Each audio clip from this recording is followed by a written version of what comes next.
Hi friends, నమస్తే. Welcome to my channel. మన 'పుష్పరాజ్' దేశంలో నంబర్ 1 హీరోగా రికార్డు సృష్టించారు. వాస్తవానికి 'పుష్ప' రిలీజ్ టైంలో అందరూ 1000,00,00,000 టార్గెట్ అంటే వామ్మో! బన్నీకి అంత సీన్ లేదన్నారు.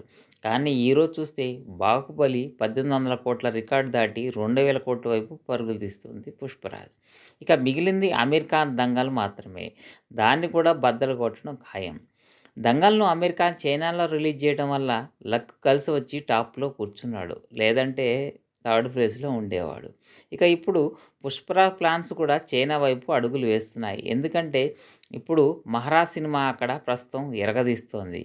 ఇక ఇక్కడో విషయం మీరు గమనించాలి. 'బాహుబలి 2' అను 'దంగలు' ఎప్పుడో 7 సంవత్సరాల క్రితం రిలీజ్ అయ్యాయి. అప్పటి టికెట్ రేట్లు చాలా తక్కువ. సో, ఇప్పుడు వాటితో కంపేర్ చేయడం చాలా తప్పు. అయినా అవి 2 మాస్టర్ పీసులు. కానీ ఓన్లీ ఇండియా చూసుకుంటే మాత్రం 'పుష్పరాజ్' మాత్రం దుమ్ము రేపుతున్నాడు. ఇండియా కలెక్షన్స్‌లో టాప్ 1లో కొనసాగుతున్నాడు. ఇక 'పుష్ప 2' సినిమాకి ఎంత హైప్ వచ్చిందంటే అటు పశ్చిమ బెంగాలు, ఇటు రాజస్థాను, అటు బీహారు ఏ నార్త్ స్టేట్ తీసుకున్నా గూడా అక్కడ చిన్న చిన్న టౌన్స్‌లో ప్రజలు ఇప్పటికీ థియేటర్స్ దగ్గర టికెట్స్ కోసం ఎగబడుతూనే ఉన్నారు. ఇక ఈ సినిమా చైనాలో రిలీజ్ అయితే ఎన్ని రికార్డులు బద్దలు కొడుతుందో వేచి చూడాలి.